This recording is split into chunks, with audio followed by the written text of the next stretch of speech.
नमस्कार मित्रों, आज हम आपको बताने वाले हैं इस वीडियो के अंदर कालिदास के नाटक यानी कालिदास जी के जितने भी नाटक हैं उन सभी नाटकों की विषय वस्तु क्या है, एग्जाम में पूछने लायक क्या इसमें आपके लिए फैक्ट हैं, कौन कौन सी मोस्ट इंपॉर्टेंट नोट्स आपके लिए यहां हो सकते हैं। दोस्तों सब कुछ बताया जाएगा। चैनल को सब्सक्राइब कर लेना और बेल आइकन को प्रेस कर देना, अपने दोस्तों तक शेयर कर देना। हम लगातार क्लास ले रहे हैं, आपको सेकंड ग्रेड रीट और फर्स्ट ग्रेड सबको साथ में लेकर के चल रहे हैं। आराम से आप यहां से तैयारी कर सकते हो, कोई आपको दिक्कत नहीं आएगी। कोई भी दिक्कत है आपको, किसी भी तरह की कोई भी आपका सवाल है तो आप कमेंट में जाकर के सवाल कर सकते हैं। दोस्तों मैं आपको बहुत ही अच्छी तरीका से, रोचक तरीका से यहां पर बताऊंगा, आप वीडियो एक बार जरूर देखें, आपको निश्चित रूप से लाभ मिलेगा। दोस्तों एग्जाम में आपको बहुत सारे सवाल यहां से मिल जाएंगे। हम तो ये चाह रहे हैं कि भाई सारे सवाल आपको मिल जाएं, उसी तरह से आपको प्रयास कर रहे हैं। चलिए आज की क्लास शुरू करते हैं। दोस्तों देखिए, नाटक के विषय में हम आपको बता रहे हैं तो कालिदास जी के जो नाटक हैं दोस्तों, टोटल 3 नाटक हैं। कितने नाटक हैं? 3। आपको हमने पहले ही बताया कि इनकी जो रचनाएं हैं, टोटल 7 रचनाएं इन्होंने की हैं, जिसमें 2 तो महाकाव्य हैं इनके, रघुवंश और कुमार संभव। इसके अलावा 2 इनके खंड काव्य हैं, ऋतु संहार और मेघदूत। इसके बाद में 3 इनके नाटक हैं। 3 नाटकों में मालविका, अग्निमित्रम, विक्रम उर्वशीयम और अभिज्ञान शाकुंतलम, ऐसे करके इनकी टोटल 7 रचनाएं हो जाती हैं। आज मैं आपको आज के सेशन में, आज की इस वीडियो में सिर्फ और सिर्फ नाटक बताऊंगा, क्योंकि और चीजें मैं बता चुका हूं। तो इसमें टोटल एक ही वीडियो में सब क्लियर हो जाएगा। नाटक के विषय में कोई भी सवाल आएगा तो आपका इससे मिल जाएगा। चलिए सबसे पहला हमारा नाटक है दोस्तों मालविकाग्निमित्रम। देखिए सबसे पहले नाटक की हम चर्चा करेंगे मालविकाग्निमित्रम। वैसे तो 3 नाटक हैं इनके, मालविकाग्निमित्रम, विक्रम उर्वशीयम और अभिज्ञान शाकुंतलम। सबसे पहले नंबर पे आ रहा है मालविकाग्निमित्रम। देखिए क्या इसमें विशेष है, क्या क्या विषय वस्तु है जहां से एग्जाम में सवाल पूछा जा सकता है, और जो पहले पूछ लिया गया है उसको मैंने इसी में शामिल कर दिया है। देखिए सबसे पहला है कि कालिदास का प्रथम नाटक या रूपक है। ये कालिदास का यह प्रथम रूपक या नाटक है, ठीक है ना। एक तो ये आपको फैक्ट रखना है याद। मान लो सवाल आ जाता है सीधा सा कि कालिदास जी का प्रथम नाटक या रूपक किसे माना जाता है, तो आपका सवाल का जवाब हो जाएगा मालविकाग्निमित्रम। किसको माना जाता है? मालविकाग्निमित्रम को। अगला सवाल इसमें से बन सकता है कि भाई इसमें कितने अंक हैं, तो अंक याद रखने हैं 5। मालविकाग्निमित्रम में कुल 5 अंक हैं। कितने अंक हैं? 5 अंक हैं। अब बात आती है श्लोक की। कई बार श्लोक भी पूछ लिए जाते हैं कि मालविकाग्निमित्रम नाटक में कितने श्लोक हैं। आपका जवाब होगा 96। 96 आपके इसमें श्लोक हैं, ठीक है ना। आगे चलिए, अब देखिए इसमें विषय वस्तु क्या है मुख्य रूप से, तो मैं आपको शॉर्ट में विषय वस्तु बता देता हूं। इसके अंतर्गत विदर्भ राजकुमारी मालविका और विदिशा के राजा अग्निमित्र के प्रणय परिणय का वर्णन किया गया है। यह इसमें मुख्य विषय वस्तु है, ठीक है ना। अब नायक की बात आती है कि भाई मालविकाग्निमित्रम जो नाटक है इसका नायक कौन है, तो नायक याद रखना है अग्निमित्र है। वैसे नाटक के नाम में दे रखा है। इसके बाद में नायिका कौन है? नायिका है मालविका। कौन है? मालविका। ये इसकी एक्ट्रेस है, नायिका। आगे देखिए एक फैक्ट हमने और लिखा है, जो अग्निमित्र है, ठीक है, जो कि इस नाटक का नायक है, इस अग्निमित्र की टोटल 3 पत्नियां हैं। इसमें इस नाटक के हिसाब से 3 पत्नियां हैं यहां पर। तो देखिए सबसे पहले बड़ी पत्नी जो है, सबसे बड़ी पत्नी, उसका नाम है धारिणी। क्या नाम है? धारिणी। अग्निमित्र की जो बड़ी पत्नी है उसका नाम है धारिणी। उसके बाद में छोटी पत्नी का नाम है इरावती, और प्रेम करता है जिससे, प्रेम के बाद में जो पत्नी बनी है वो है मालविका, ठीक है। ये उसका मतलब प्रेम है, जिससे प्रेम करता है, फिर उसके बाद में उससे शादी हो जाती है, उसका नाम है मालविका। ऐसे करके यहां पर 3 पत्नियां अग्निमित्र की हो जाती हैं। तीनों के आपको नाम याद रखने हैं मित्रों। तो यहां तक के जो फैक्ट हैं वो आपको अच्छे से ध्यान में रखने हैं। इनमें से सवाल बन जाते हैं इस तरह के दोस्तों, ठीक है ना। चलिए आगे बढ़ते हैं। अब देखिए मित्रों, आगे हम बता रहे हैं आपको जो मालविका है, ठीक है, जो कि इस नाटक की नायिका है, उसके गुरु का क्या नाम है। प्रश्न ऐसा भी बन सकता है कि मालविका के गुरु कौन हैं, तो उत्तर हो जाएगा गणदास। कौन है? गणदास हैं मालविका के गुरु। अब जो मालविका है वो गणदास से छली का नृत्य की शिक्षा ग्रहण करती है। क्या करती है? छली का नृत्य, यानी ऐसा नृत्य जो छल मतलब किसी के साथ में कर दे, इस तरह का नृत्य सिखाया जाता है जो छल करने वाला होता है। छलिक नृत्य की शिक्षा ग्रहण करती है कौन? मालविका। किससे करती है? अपने गुरु गणदास से। ठीक है, ऐसे ध्यान रखना है। आगे है गणदास का विरोध हरदत्त से है, इसका निवारण न्यायाधीश कौशिकी द्वारा किया जाता है। मतलब ये है कि गणदास और हरदत्त के बीच में श्रेष्ठता को लेकर के आपस में विवाद हो जाता है। यानी एक तो कहता है कि भाई मैं श्रेष्ठ हूं, गणदास कहता है कि नहीं मेरे से आगे कोई नहीं है, मैं हूं सबसे श्रेष्ठ। हरदत्त कहता है कि नहीं नहीं तुम कुछ नहीं जानते, मैं हूं श्रेष्ठ। तो दोनों में क्या है कि विवाद हो जाता है। अब विवाद हो जाता है तो आपको पता है कि मामला कोर्ट में जाता है, न्यायालय में जाता है। तो जब न्यायालय में जाता है तो वहां पर निर्णय करने के लिए जो न्यायाधीश नियुक्त होते हैं उसका नाम है कौशिकी। कौशिकी ऐसे आप ध्यान रख सकते हैं, कौशिकी। उसके बाद में इनका निर्णय हो जाता है। ठीक है ना। अब देखो कथा वस्तु के अंदर क्या है। मुख्य कथा वस्तु की हम बात करें कि इसमें मुख्य कथा वस्तु क्या है, तो इसमें शॉर्ट में लिखा है मैंने, इसमें विदर्भ राजकुमारी मालविका और विदिशा के राजा अग्निमित्र के प्रणय और परिणय का वर्णन है। यानी कि आपस में प्रेम करना और फिर प्रेम के बाद में उनका विवाह हो जाना, ये इसमें मुख्य कथानक है, मुख्य कथा वस्तु है। इस तरह से आपको यहां पर ध्यान रखना होगा मित्रों। मैं इसमें और शॉर्ट में थोड़ा सा और बता देता हूं कि इसमें क्या है मेन कथा वस्तु। थोड़ा सा मैं और बता देता हूं आपको, थोड़ी सी डिटेल, जिससे कि आपको पता चल जाएगा। ठीक है ना।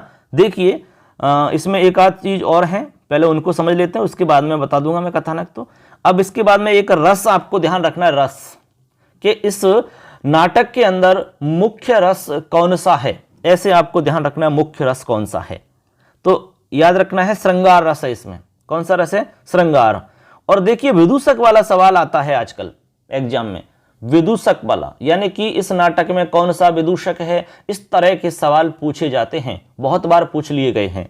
तो यहां पर याद रखना है इसमें जो विदूषक है उसका नाम है गौतम। क्या नाम है? गौतम। प्रश्न आ गया कि मालविकाग्निमित्र जो नाटक है, इस नाटक में विदूषकस्य नाम किम, विदूषक का नाम क्या है? उत्तर हो जाएगा गौतम। क्या नाम है? गौतम नाम है, गौतम। ऐसे आपको ध्यान रखना है इस नाटक में। ठीक है, तो ये जो फैक्ट हमने बताए हैं ये आपको ध्यान रखने हैं। ये सारे ही वो फैक्ट हैं जो एग्जाम में पूछे जा सकते हैं। ठीक है ना। ऐसे अब बात करते हैं उपजीव्य की। तो उपजीव्य इसका ऐतिहासिक है, इतिहास पर आधारित है इसका उपजीव्य। ठीक है ना। आगे चलिए, आगे है सर्पदंश के वैद्य का नाम क्या है। यानी कि इसमें जो विदूषक होता है उस विदूषक को सर्प खा लेता है, यानी सर्प उसको डस जाता है। उसके बाद में उसका जो इलाज है वो सर्प वैद्य करते हैं। अब उस सर्प वैद्य का नाम है ध्रुव सिद्धि। क्या नाम है? ध्रुव सिद्धि। इस नाटक में वरदा नदी का वर्णन मिलता है। कौन सी नदी का? वरदा नदी का वर्णन प्राप्त होता है इस नाटक के अंदर। ठीक है ना। अब दोस्तों ये सब कुछ हमने बता दिया इसमें, जहां जहां से प्रश्न आपका बन सकता है इस नाटक से। ठीक है, तो ये आपको ध्यान में रखना है, इनको सुनना है, बार बार आप नोट भी कर सकते हो। अब मैं इसमें जो कथा वस्तु है उसको थोड़ा सा और ज्यादा बताने का प्रयास करता हूं, हालांकि शॉर्ट में बताऊंगा, लेकिन फिर भी आपको समझ में आ जाएगा कि इसमें आखिर होता क्या है। तो चलिए सुन लीजिए आप। इसकी कथा वस्तु कुछ इस तरह से है। इसमें अग्निमित्र की पत्नी धारणी की सेविका मालविका से अनुराग उत्पन्न होता है। यानी अग्निमित्र का पत्नी धारणी की सेविका, कहने का मतलब है कि जो अग्निमित्र है, अग्निमित्र कौन है? अग्निमित्र इसका नायक है। तो अग्निमित्र की जो पत्नी है धारणी, ठीक, अब धारणी की जो सेविका है यानी उसकी जो सेवा करने वाली कोई स्त्री है उसका नाम है मालविका। अब मालविका से अग्निमित्र का कांटेक्ट होता है, यानी मालविका से अग्निमित्र का प्रेम हो जाता है। होता है अक्सर ऐसा, यानी उसकी पत्नी की सेवा करने के लिए आती है डेली वो, तो वो देखते देखते उनमें आपस में प्रेम हो जाता है अग्निमित्र से और मालविका का। मालविका को धारणी के भाई वीरसेन से मालविका को सेविका रूप में दिया था। बात समझे, यानी मालविका को धारणी के भाई वीरसेन से, यानी जो वीरसेन है धारणी का भाई, उससे मालविका को सेविका के रूप में दिया था। यानी जो मालविका है ना, उसको सेवा करने के लिए दिया गया था इसको। ऐसे धारणी को पता चलने पर मालविका और उसकी जो सखी है उसको कैद में डलवा देती है। यानी धारणी को जब पता चलता है तो मालविका वे उसकी सखी को कैद में डलवा देती है। धारणी को पता चल गया कि भाई इनका आपस में प्रेम चल रहा है, तो भाई दुख तो होगा ना उसको, तो उसने कैद में डलवा दिया। विदूषक गौतम सर्प मुद्रिका की सहायता से उन दोनों को छुड़वाता है। विदूषक उन दोनों को कैद से छुड़वा लेता है। विदूषक को सर्प काटता है, जिसका उपचार ध्रुव सिद्धि नामक सर्प वैद्य करता है। मालविका जन्म से राजकुमारी है। यह पता चलने पर अग्निमित्र व मालविका का विवाह करवा दिया जाता है। उनका आपस में विवाह करवा दिया जाता है। यही इस नाटक की कथा वस्तु है मित्रों। तो आप अच्छे से समझ में आगे होगी, आपको अच्छा लगा होगा आपको, ठीक है ना। तो ये पूरी कथा वस्तु मैंने आपको शॉर्ट में समझा दी है।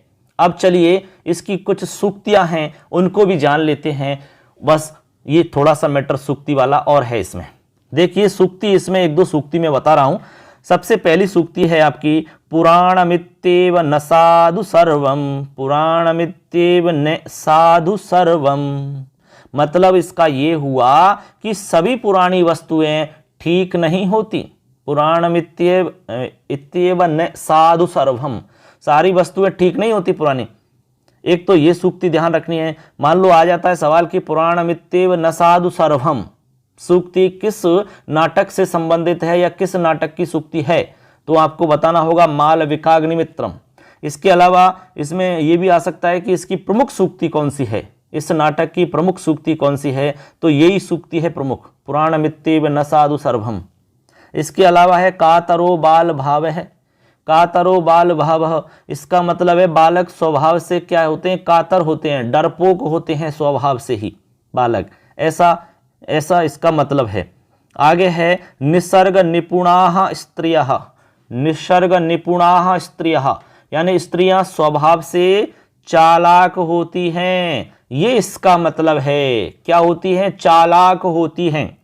और लास्ट है अविश्वसनीयाः पुरुषाः, अविश्वसनीयाः पुरुषाः, यानी पुरुष अविश्वसनीय होते हैं, ऐसा इसका मतलब है। तो यहां पर आपको फ्रेंड्स 4 सूक्ति याद रखनी है। इन 4 सूक्ति में से आपका प्रश्न मिल सकता है यदि सूक्ति वाला प्रश्न पूछा जाता है तो इस तरह से हमने आपको मालविकाग्निमित्रम के बारे में पूरा बता दिया है, क्या इसमें है, क्या प्रश्न बन सकता है और क्या विषय वस्तु इसमें मुख्य रूप से है, कितने अंक हैं इसमें। इसके अलावा इसमें मतलब नायक कौन है, नायिका कौन है, प्रधान रस क्या है, ठीक है, गणदास कौन है, धारणी कौन है, अग्निमित्र की पत्नियां कितनी हैं, उनका क्या नाम है, इसका विदूषक कौन है, ऐसा। और इसमें किस नदी का वर्णन किया गया है। ये मेन फैक्ट है जो एग्जाम में इनमें से सवाल बनते हैं और एग्जाम में पहले पूछ लिए गए हैं, वो भी इसमें शामिल कर लिए गए हैं। तो ये आपको अच्छे से समझ में आया होगा। अब हम आगे बढ़ते हैं दोस्तों, क्योंकि इस वीडियो में मैं आपको सारे ही नाटक बताऊंगा, तो हमारा एक नाटक कंप्लीट हो जाता है। चलिए अगले नाटक की तरफ हम चलते हैं मित्रों। आगे है विक्रम उर्वशीयम, चलिए देखते हैं। चलिए मित्रों, अब देखिए हमारा यहां पर स्क्रीन पर दिख रहा होगा 2nd नंबर का हमारा नाटक है विक्रमोर्वशीयम। विक्रम और उर्वशीयम, विक्रमोर्वशीयम नाटक का नाम है। देखिए कहते हैं कि यह कालिदास का द्वितीय उपरूपक के नाम से जाना जाता है, यानी द्वितीय उपरूपक है। ये उपरूपक क्या है, द्वितीय उपरूपक माना जाता है और ये माना जाता है त्रोटक। लिखा भी है हमने, यह 5 अंकों का त्रोटक है। क्या है ये, 5 अंकों का त्रोटक है। उपरूपक आपको पता होगा, उपरूपक कौन कौन से भेद होते हैं। उसके अंतर्गत एक त्रोटक नाम भी आता है। क्या आता है? त्रोटक। तो ये जो विक्रम उर्वशी हम है, ये किस तरह का उपरूपक है या क्या नाम है उसका? तो त्रोटक याद रखना है, त्रोटक। ठीक है ना? ऐसे कई बार क्या है, मिलान करने के लिए सवाल आ जाते हैं कि आपस में सुमिलित कीजिए। तो आपको सुमिलित करने में जैसे विक्रम उर्वशीयम आ गया तो इसके सामने आ गया त्रोटक, जैसे मालविकाग्नि आ गया उसके सामने आ गया नाटक, ऐसे आ गया अभिज्ञान शाकुंतलम आ गया उसके सामने आ गया नाटक। तो आपको मिलान करना होता है। या फिर कई बार आ जाता है कि असंगत का चयन करें। तो जैसे हमने लिख दिया भाई विक्रम उर्वशीयम बराबर नाटक, तो ये नाटक नहीं है, ये उपरूपक है, ये त्रोटक है। तो त्रोटक इसका सही है, तो त्रोटक सामने रहता तो ये सही माना जाता, और नहीं है इसका मतलब ये असंगत हो गया। इस तरह के सवाल पूछ लिए जाते हैं मित्रों। ठीक है ना? चलिए आगे देखिए। अब इसमें विक्रम उर्वशीयम जो हमारा नाटक है, इसमें क्या है?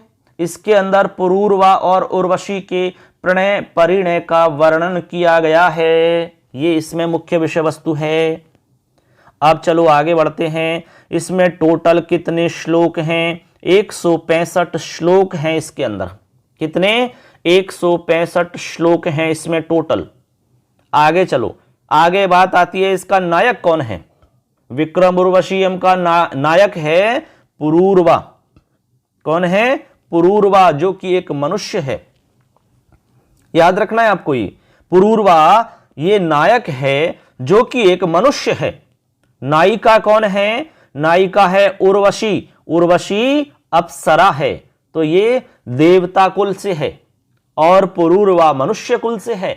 अब देखिए दोनों में प्रेम हो जाता है। अब प्रेम कहीं भी हो सकता है, किसी से भी हो सकता है। इसमें देवता मनुष्य ऐसा कोई भी वहां पर भेद नहीं मिलता है।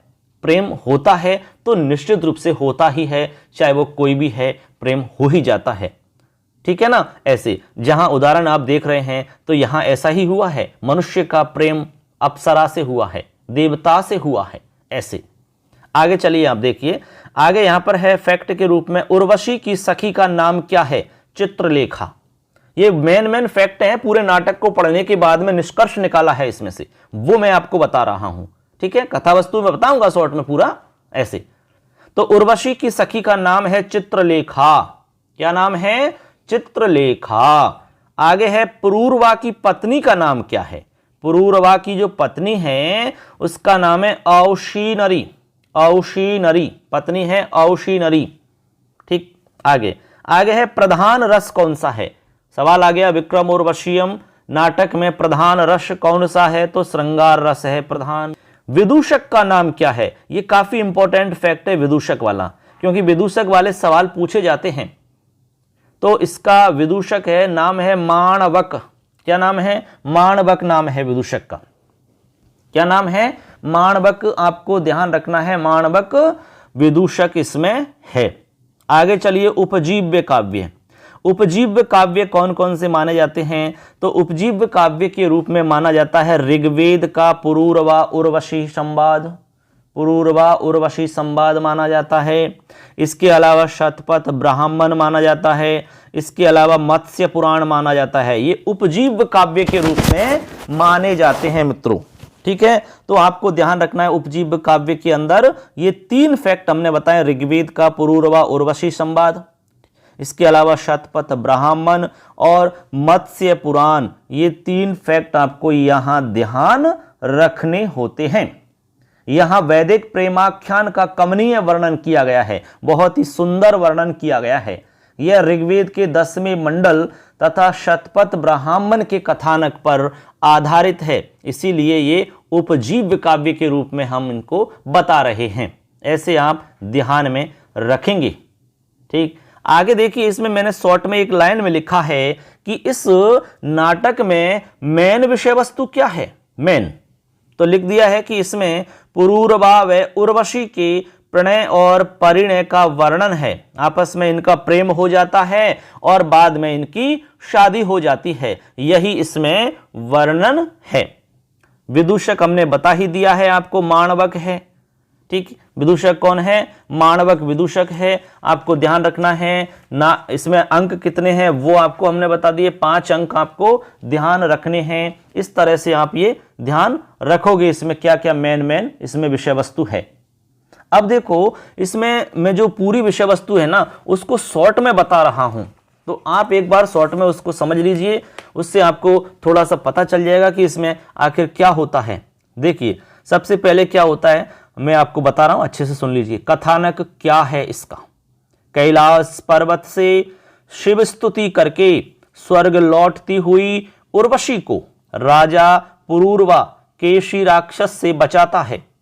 दोनों में आपस में अनुराग उत्पन्न होता है, प्रेम उत्पन्न होता है, एक दूसरे के प्रति वो प्रेम करने लगते हैं।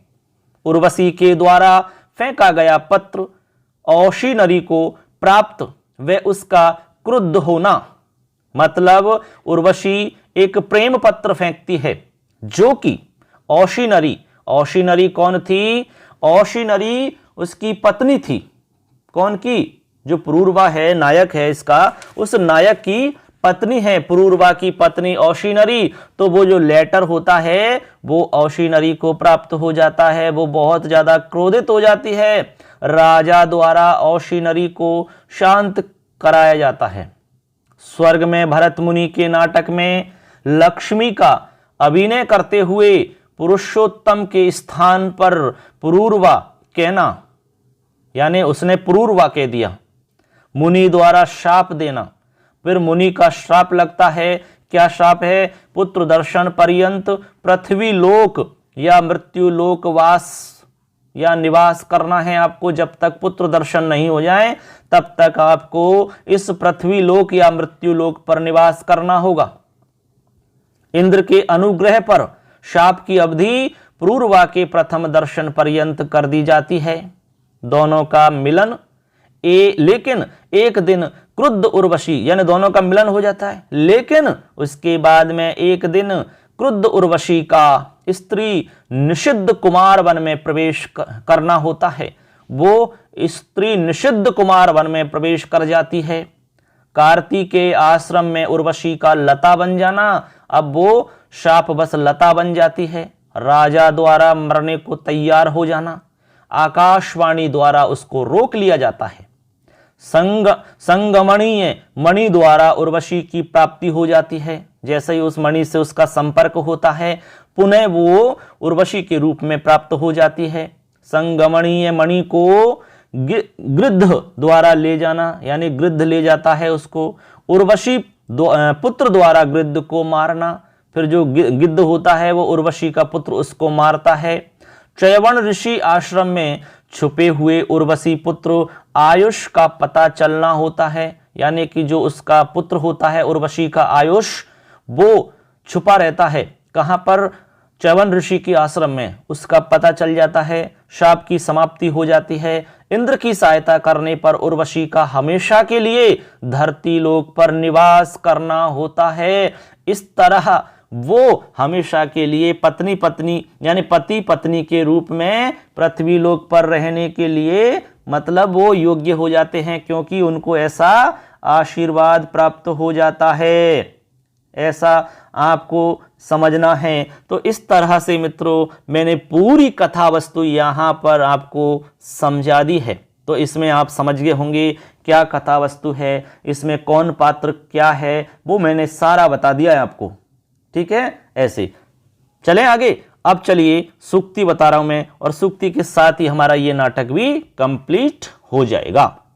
इसमें कौन कौन सी मेन सूक्ति हैं, तो मैंने यहां 2 सूक्ति बताई हैं। अनुत्सेक है खलु विक्रमालंकार है, इसका मतलब है अभिमान शून्यता वीरता का आभूषण है।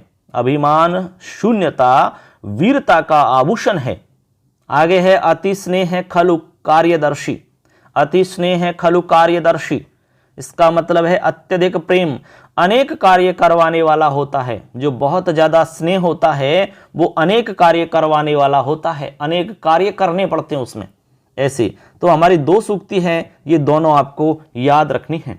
तो इस तरह से मित्रों हमारा विक्रम उर्वशीयम नाटक कंप्लीट हो जाता है। इसमें जो जो फैक्ट हैं एग्जाम के हिसाब से वो मैंने सारे आपको बताए हैं। उन फैक्टों को ध्यान रखना है, आप नोट भी कर सकते हो। आप अपने वीडियो को बार बार सुनिए, इसको आप सुनोगे और देखोगे तो आपको बहुत जल्दी से याद होगा। आप जब खाना बना रहे हैं तो चला के छोड़ दीजिए, खाना खा रहे हैं तो आप चला के छोड़ दीजिए, सुनते रहिए सुनते रहिए, सुनने से चीजें याद हो जाती है मित्रों। तो कैसा लग रहा है आपको जरूर कमेंट करके बताएं। इसमें मैं एक नाटक और बताऊंगा अभी, क्योंकि 3 ही नाटक हैं टोटल। अब जो नाटक आएगा हमारा वो बहुत ही प्रसिद्ध नाटक है और बहुत ही शानदार नाटक है। नाम है अभिज्ञान शाकुंतलम। तो चलिए मित्रों आगे समझते हैं लास्ट नाटक अभिज्ञान शाकुंतलम को।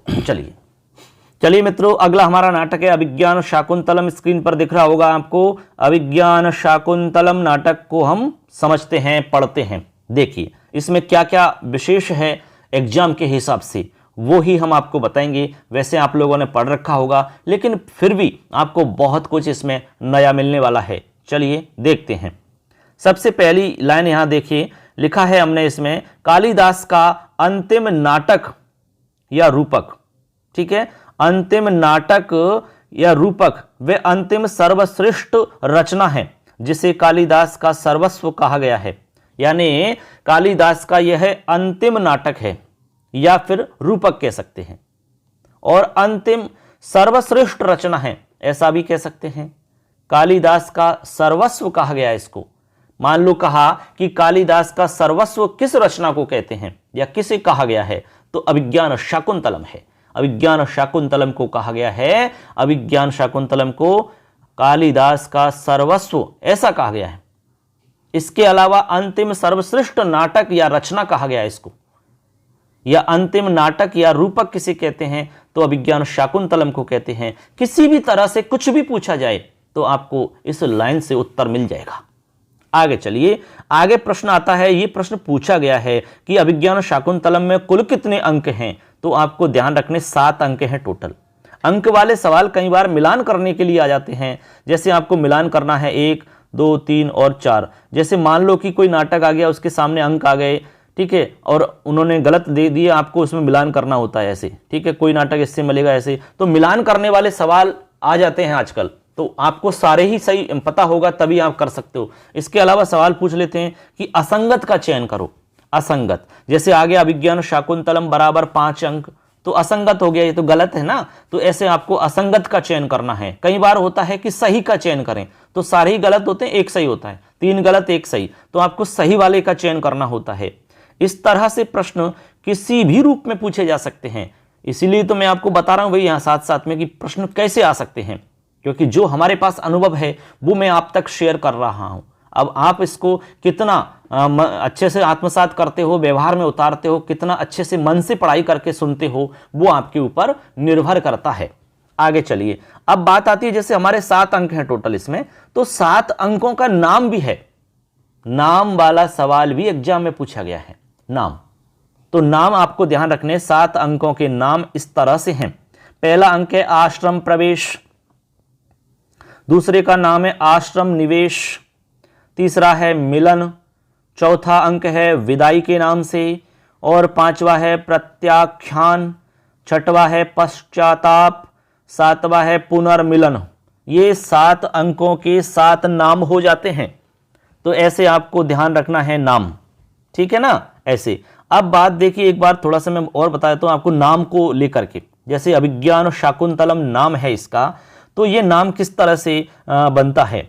अभिज्ञायते अनेन इति अभिज्ञानम, ठीक है, जिससे हमें अभिज्ञान होता है उसको हम अभिज्ञान कहते हैं। तो इसमें अंगुलिकियम यानी अंगुलियम मतलब अंगूठी कह सकते हैं, उस अंगूठी से अभिज्ञान होता है।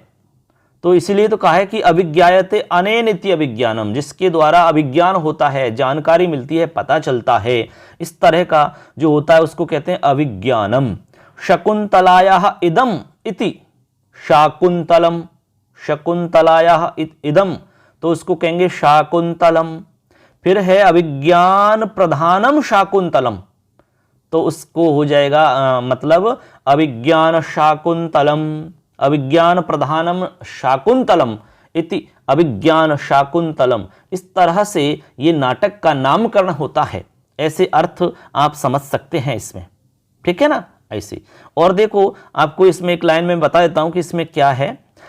अंगुलीयक अभिज्ञान प्रधान शकुंतला को आधार मान करके लिखा गया नाटक अभिज्ञान शाकुंतलम कहलाता है, ऐसे आप समझ सकते हैं। ठीक है ना। अब इसमें क्या क्या विषय वस्तु है वो मैं आपको आगे बता रहा हूं। चलिए यहां से प्रश्न आपके बनेंगे।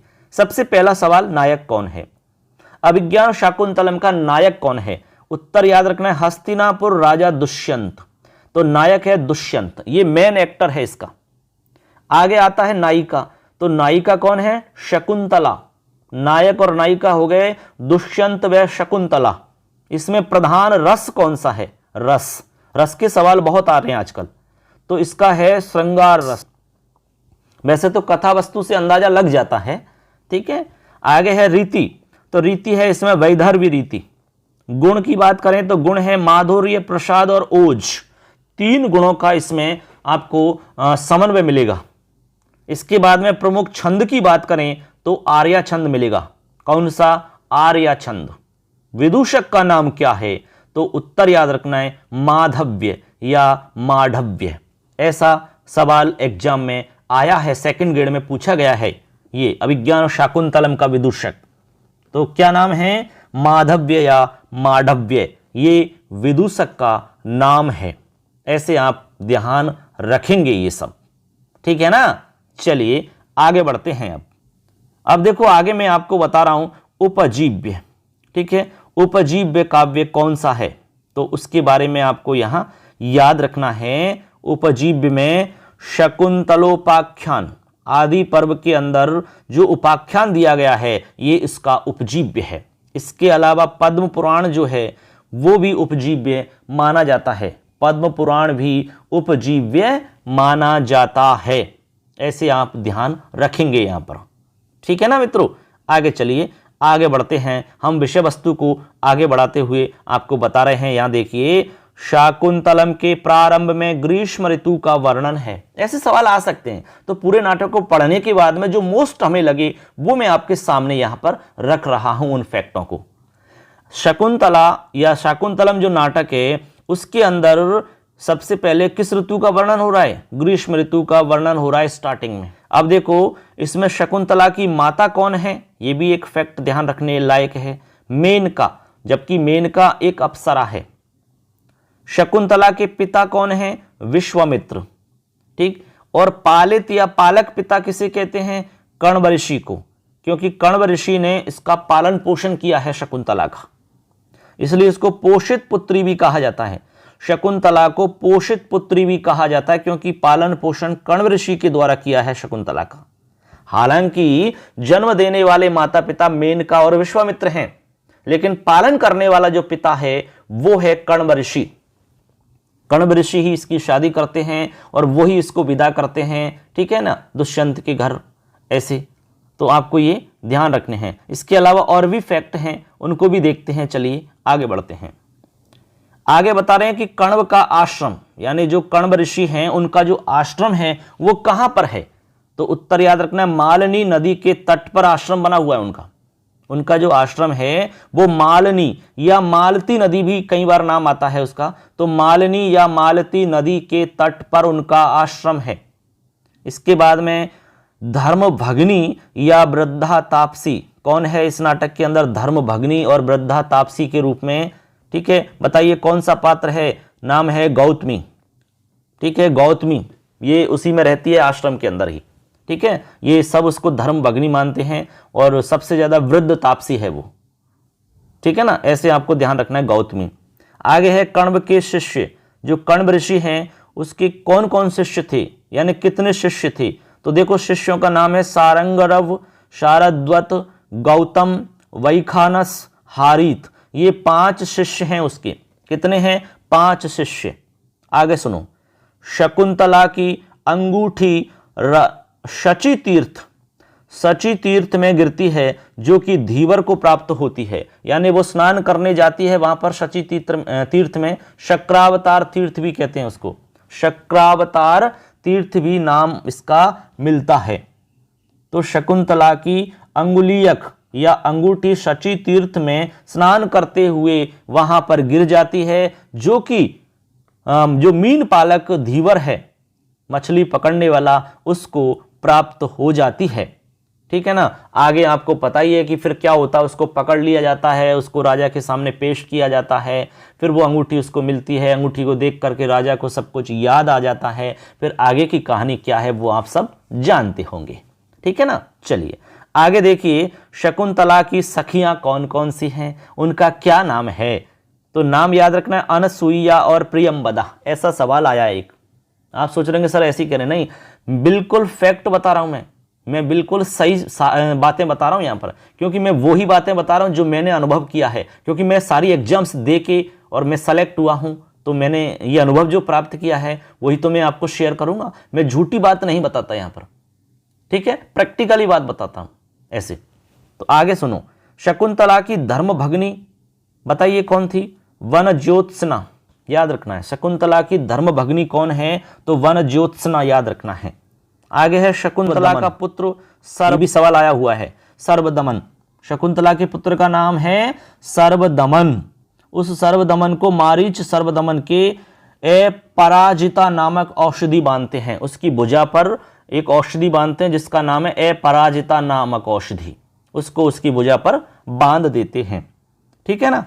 अब उसकी एक खासियत थी कि उसका उस भुजा पर बंधी हुई जो औषधि है, उस औषधि पर केवल उसके जो ओरिजिनल माता पिता हैं, ठीक है, वो ही हाथ लगा सकते हैं। अन्य कोई हाथ लगाएगा तो वो औषधि सर्प बन के उसको खा जाएगी, ऐसा उसके लिए आशीर्वाद था। ठीक है ना। ऐसे आगे चलो, मारीच सर्वदमन के अपराजिता नामक औषधि बांधते हैं, ये बात क्लियर हो जाती है। आगे फैक्ट के रूप में है, दुष्यंत की पत्नियां कौन कौन सी थी। ठीक है, केवल यही नहीं थी, उससे पहले भी तो पत्नियां थी उनकी, ये तो प्रेम करने के बाद में उससे शादी हो जाती है। तो वसुमती और हंसपदिका ये उसकी पत्नियों के नाम हैं। दुष्यंत की पत्नी के नाम है वसुमती व हंसपदिका। आगे सुनो, दुष्यंत का पुरोहित जो पंडित होता है, पुरोहित, वो कौन था, उपाध्याय, तो उसका नाम है सोमरात। क्या नाम है, सोमरात। आगे है द्वारपाल का नाम रैवतक। सेनापति कौन है, भद्रसेन। संदेश वाहक कौन है इस नाटक के अंदर, करभक। मंत्री कौन है दुष्यंत का, पिशुन। और इंद्र का सारथी कौन है, मातली। इंद्र के सारथी का नाम है मातली। ठीक है। शकुंतला को शाप कौन देता है, दुर्वासा ऋषि। कौन देता है, दुर्वासा ऋषि श्राप दे देता है, किसको, शकुंतला को। ठीक है ना। ऐसे आगे है, दुर्वासा का अन्य नाम क्या मिलता है, सुलभकोप ऋषि। देखो, सुलभकोप ऋषि, मान लो सवाल आता है शकुंतला को श्राप कौन देता है, दुर्वासा ऋषि नाम नहीं आता है और नाम आ जाता है सुलभकोप ऋषि, तो ऐसा मत सोचना कि ये कहां से आ गया, इसी का नाम है ये। आगे सुनो, अपमानित शकुंतला कहां रहती है, मारीच ऋषि के आश्रम में जाती है और वहीं पर रहने लगती है। ठीक है। आगे जाकर के इनका जो मिलन होता है वो मारीच ऋषि के आश्रम में ही इनका मिलन होता है। ठीक है। तो ये मेन फैक्ट हो जाते हैं। अब चलते हैं आगे। अब देखिए आगे हमारा फैक्ट है इसमें, मेनका की सखी कौन है, मेनका। मेनका मैंने स्टार्टिंग में बता दिया आपको मेनका कौन है, तो मेनका की यहां पर आपको सखी बतानी है कि मेनका की सखी का क्या नाम है। तो मेनका की सखी है सानुमति। क्या नाम है, सानुमति। आगे मारीच का पुत्र कौन है, गालव। मान लो एग्जाम इसमें आ जाता है कई बार कि भाई गालव कौन था, मारीच का पुत्र है गालव। इसके अलावा मारीच की पत्नी का नाम है अदिति। कौन है, अदिति। ठीक है ना। यहां तक हमने इसमें जो मेन फैक्ट हैं वो मैंने आपको यहां पर बता दिए हैं। अब इसके अलावा इसमें जो एक विशेष बात है वो मैं आपको बता रहा हूं, इसमें जो इंपॉर्टेंट आपको याद रखनी है वो क्या है, सुनो। अभिज्ञान शाकुंतलम का चतुर्थ अंक जो है, ठीक है, चौथा अंक, वैसे टोटल इसमें 7 अंक हैं, तो चौथा जो अंक है वो सबसे अच्छा अंक माना जाता है, सर्वश्रेष्ठ अंक माना जाता है। इतना ही नहीं, उस चौथे अंक में भी 4 श्लोक हैं, सिर्फ 4 श्लोक बहुत ज्यादा फेमस माने जाते हैं, प्रसिद्ध माने जाते हैं, इसीलिए एक श्लोक प्राप्त होता है। क्या श्लोक है, काव्येषु नाटकम रम्यम तत्र रम्या शकुंतला तत्रापि चतुर्थो अंकः तत्र श्लोक चतुष्टयम। यानी कि काव्येषु नाटकम रम्यम, काव्यों में नाटक रमणीय है और वहां भी जो रमणीय है वो अभिज्ञान शाकुंतलम है। वहां पर भी चौथा अंक और चौथे अंक में भी 4 श्लोक रमणीय माने गए हैं, सबसे ज्यादा इंपॉर्टेंट माने गए हैं। ऐसे आपको यहां समझना होगा। अब दोस्तों यहां पर आपको याद रखना है, सवाल आ सकता है दिमाग में कि भाई वे 4 श्लोक कौन से हैं आखिर। ऐसे ये चौथे अंक में मिलेंगे आपको। और 4 श्लोक कौन से हैं, ये तब के हैं जब कण्व ऋषि अभी इसका शकुंतला का विवाह करने के बाद में उसको विदा करते हैं, उस समय ये श्लोक आते हैं आपकी। तो मैं एक शॉर्ट में थोड़ा सा बता देता हूं, आपको थोड़ा सा ध्यान रहेगा कि ये कौन से श्लोक हैं। अब देखिए मित्रों, यहां पर आपको भाई 4 श्लोक कौन से हैं इतना तो पता होना चाहिए, तो मैं थोड़ा सा शॉर्ट में ही समझा देता हूं कि वो 4 श्लोक कौन से हैं। चलिए देखते हैं उन 4 श्लोकों को, शॉर्ट में बता रहा हूं। सबसे पहला जो श्लोक है वो है, कण्व ऋषि मन में सोचते हुए कहते हैं, यास्यत्यद्य शकुन्तलेति हृदयं संस्पृष्टमोत्कंठया। ये पहला श्लोक हो गया। दूसरा श्लोक कौन सा है, दूसरा श्लोक सुनो। कण्व वन देवता को कहते हुए बोलते हैं, यानी वन देवता को कहते हैं, क्या कहते हैं सुनो, कि पातुम ने प्रथमम व्यवश्यति फलम, इस तरह से बोलते हैं दूसरे श्लोक में। तीसरा श्लोक याद रखना है, अस्मान साधु विचिन्त्य। कण्व का राजा के लिए संदेश दिया गया इसमें, यानी कण्व ऋषि राजा को संदेश देते हैं। और चौथा और लास्ट श्लोक है, कण्व का शकुंतला को उपदेश दिया जाता है, यानी शकुंतला के लिए उपदेश देते हैं कि तुम ससुराल में जाकर के किस तरह से आप रहोगे, कैसे कैसे वहां जाकर के सेवा करनी है। तो शुश्रूषस्व गुरुन् कुरु प्रिय सखी, इस तरह का श्लोक है हमारा चौथा। तो ये चारों श्लोक हमने बता दिए हैं, हिंट आपको दे दी है, इससे आप अंदाजा लगा सकते हैं मित्रों। ऐसे हमने 4 श्लोक बताएं, इनको ध्यान रख लेना। जो हमने कहा कि भाई 4 श्लोक प्रसिद्ध हैं, वो यही श्लोक हैं चारों, ठीक है ना। एक में तो कण्व ऋषि सोचते हैं, एक में कण्व ऋषि वन देवता को कहते हैं, एक में कण्व राजा के लिए संदेश देते हैं, और एक में कण्व शकुंतला को उपदेश देते हैं, इस तरह से, ठीक है ना। अब चलो आगे बढ़ते हैं। इसमें मंगलाचरण और है एक विशेष फैक्ट के रूप में, कि इसमें जो मंगलाचरण है वो किस तरह का मंगलाचरण है, किस तरह का मंगलाचरण है, कौन सा मंगलाचरण है। तो याद रखना है, आशीर्वादात्मक मंगलाचरण है इसमें, आशीर्वादात्मक मंगलाचरण इसके अंदर है, ठीक। क्या है इसमें, अष्टमूर्ति भगवान शिव की स्तुति की गई है, भगवान शिव की इसमें स्तुति आती है। इसमें आपका श्लोक है, या सृष्टि सृष्टुराद्याः, ऐसा श्लोक आता है इसमें, ठीक है। इसे अष्टपदात्मक मंगलाचरण भी कहते हैं। जो मंगलाचरण है ना, इसे क्या कहते हैं, अष्टपदात्मक मंगलाचरण भी कहते हैं। ये काफी इंपॉर्टेंट फैक्ट है, इसको ध्यान रख लेना अच्छे से आप, ठीक है ना। ऐसे तो आशीर्वादात्मक मंगलाचरण हुआ, अष्टमूर्ति भगवान शिव की इसमें स्तुति होती है। इस मंगलाचरण को अष्टपदात्मक मंगलाचरण भी कहते हैं।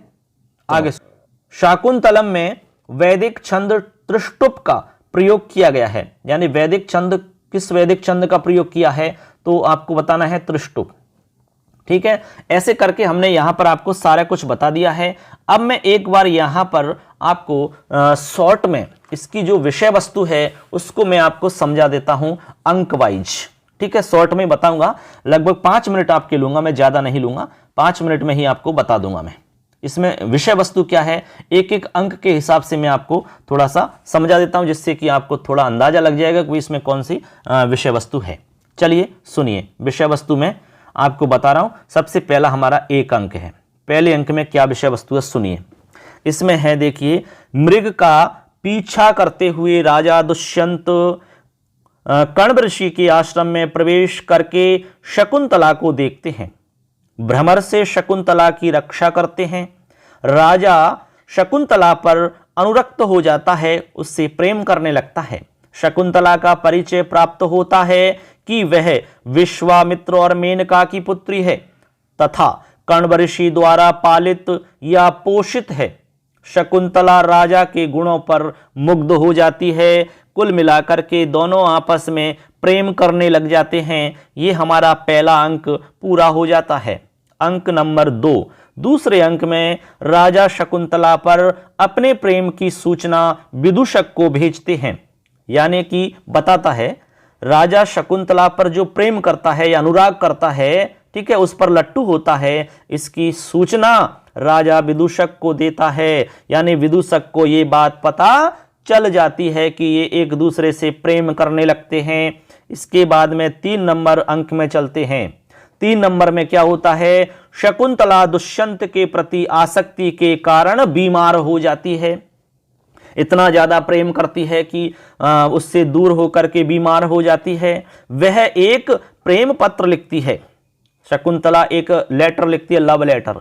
राजा प्रकट होकर के उससे गांधर्व विवाह कर लेते हैं। कौन सा विवाह करते हैं, गांधर्व विवाह कर लेते हैं। इसके बाद में चौथा अंक आता है। चौथे अंक में क्या होता है सुनिए, हस्तिनापुर लौटने से पूर्व राजा शकुंतला को अपनी अंगूठी देता है। उसको पहचान के रूप में एक अंगूठी देके जाता है और कहता है कि इसमें जितने अक्षर हैं उतने दिन से पूर्व मैं तुम्हें अपने अंतपुर में बुला लूंगा, अपने महल में बुला लूंगा। आतिथ्य न करने पर दुर्वासा ऋषि शकुंतला को श्राप दे देते हैं। अवसर आने पर तुम्हारा पति तुम्हें नहीं पहचानेगा, ऐसा श्राप दिया जाता है। शकुंतला बहुत दुखी हो जाती है, हालांकि उसको पता नहीं था। उसकी सखियों ने यह बात सुन ली तो अनसुईया की प्रार्थना पर दुर्वासा आश्वासन देते हैं कि अंगूठी दिखाने पर शाप की निवृत्ति हो जाएगी। कण्व ऋषि सोम तीर्थ की यात्रा से लौटते हैं। उन्हें आकाशवाणी से शकुंतला और दुष्यंत के गांधर्व विवाह और शकुंतला के गर्भवती होने का समाचार प्राप्त हो जाता है। ऋषि 2 शिष्यों के साथ में शकुंतला को राजा के पास में भेजते हैं। शकुंतला वृक्षों, लताओं, पशु पक्षियों, मृग, शिशु, सखियों और पिता से विदाई लेकर के हस्तिनापुर के लिए चल पड़ती है। हस्तिनापुर के लिए यानी अपने ससुराल के लिए रवाना हो जाती है। ये हमारा 4 अंक हो जाता है, क्योंकि 4 अंक काफी इंपॉर्टेंट है। इसके बाद में अंक नंबर 5 अंक में शकुंतला राजा दुष्यंत के राजद्वार पर पहुंचती है। राजा दुर्वासा के शाप के कारण शकुंतला को नहीं पहचान पाता है, बल्कि शकुंतला को बहुत बुरी बुरी बातें कहता है। रोती हुई शकुंतला को एक अप्सरा यानी उसकी माता मेनका उठा ले जाती है, ऊपर चली जाती है लेके। इसके बाद में 6वें अंक में शची तीर्थ में शकुंतला की गिरी हुई अंगूठी एक मछुआरे को मछली के पेट से प्राप्त होती है। उस अंगूठी के मिलते ही राजा को शकुंतला के विवाह की सारी बातें याद आ जाती हैं। राजा दिन रात केवल एक ही बात सोचने लगता है शकुंतला के बारे में और बहुत दुखी रहने लगा। सभी प्रसन्नता के आयोजन समाप्त कर दिए गए, कोई भी आयोजन नहीं होगा। इंद्र का सारथी मातली आकर के राजा को संदेश सुनाता है कि इंद्र ने राक्षसों के पदार्थ आपको बुलाया है। राजा स्वर्ग के लिए प्रस्थान करता है। अब अंक नंबर 7, राजा दैत्यों पर विजय प्राप्त करता है। स्वर्ग से लौटते समय मारीच ऋषि के आश्रम में शकुंतला और पुत्र भरत से राजा का मिलन होता है। मारीच ऋषि दोनों को आशीर्वाद देते हैं। इंद्र के रथ पर दोनों हस्तिनापुर पहुंच जाते हैं। इस तरह मित्रों उन दोनों का पुनर्मिलन हो जाता है और दोनों आराम से प्रेम पूर्वक रहने लगते हैं। ये पूरी कहानी हो जाती है अभिज्ञान शाकुंतल की। मैंने आपको अंक वाइज बता दिया है कि किस अंक में क्या है। इस तरह से मित्रों आपको ये समझ में आ गया होगा। कैसा लगा आपको हमारा प्रयास, आप बताया करो कमेंट करके। अब चलो इसमें एक फैक्ट और बच रहा है हमारा, सूक्तियां, उनको भी जान लेते हैं। उसी के साथ में हमारा आज का सेशन कंप्लीट हो जाएगा। चलिए सूक्ति और हम आपको बता रहे हैं। सबसे पहली सूक्ति देखिए, सूक्तियों में सबसे पहली है अर्थो ही कन्या परकीय एवं। अर्थो ही कन्या परकीय एवं मतलब कन्या पराया धन होती है। आगे सुनो, किमे भी मधुराणाम मंडनम नाकृति नाम। किमे भी मधुराणाम मंडनम नाकृति नाम का मतलब है सुंदर शरीर वालों के लिए आभूषण की क्या आवश्यकता है, उनके लिए तो आप कुछ भी पहना दो वो ही सुंदर लगते हैं। ऐसे आगे सुनो, अहो कामीस्वताम पश्यति। अहो कामीस्वताम पश्यति मतलब सर्वत्र स्वयं को ही देखता है। कामुक व्यक्ति हमेशा स्वयं को ही देखता है, अपने अनुकूल ही समझता है सबको। आगे सुनो, सर्वः खलु कांतमात्मीयं पश्यति। सर्व खलु कांतमात्मीयं पश्यति यानी स्वयं के आत्मीय जन सभी को सुंदर लगते हैं। स्वयं के आत्मीय जन, जैसे मान लो आपका कोई बच्चा है, कितना भी गंदा है लेकिन वो आपको अच्छा लगेगा, मिट्टी में बिल्कुल हो रहा है, धूल में लौट रहा है, ठीक है, वो आपको अच्छा लगेगा। यही इसका मतलब है। आगे सुनो, भवितव्यानाम द्वाराणि भवन्ति सर्वत्र, मतलब हुआ कि होनी के द्वार सभी जगह होते हैं, बहुत सारे रास्ते होते हैं, जो होना होता है वो होकर ही रहता है, क्योंकि इसके बहुत सारे रास्ते होते हैं। तभी तो कहा है कि भवितव्यानाम द्वाराणि भवन्ति सर्वत्र, सब जगह द्वार होते हैं उसके। आगे सुनो, अति स्नेह पाप शंकी, अति स्नेह पाप शंकी मतलब अत्यधिक प्रेम पाप की आशंकाओं वाला होता है। जब कोई अत्यधिक प्रेम करता है तो समझ लो वहां पर पाप की आशंका है। ऐसे आगे चलो, आगे चलिए, आगे है हमारी 7 नंबर सूक्ति है, ओदकांतम स्निग्धो हो जनोनुगंतव्य है।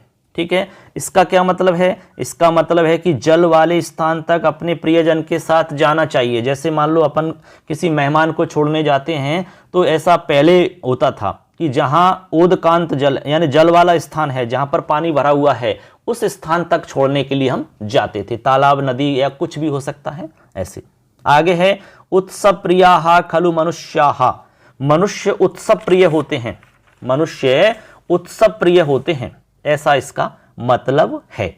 आगे सुनो, गौरवपि विरह दुःखमाशा बंधः सहायति, बहुत ही बढ़िया आपका ये सूक्ति है। क्या है इसका मतलब? सुनो, इसका मतलब है मित्रों कि आशा का बंधन, आशा का बंधन महान विरह दुख को भी सहन करा देता है। आशा रूपी जो बंधन है, ठीक है ना, वो महान दुख को भी सहन करा देता है। आगे सुनो, मलिनमपि हिमांशुर लक्ष्म लक्ष्मीम तनोति, इसका मतलब क्या है? इसका मतलब है कि चंद्रमा का मलिन दाग चंद्रमा की शोभा को और अधिक बढ़ा देता है। तनोति यानी उसको विस्तार दे देता है।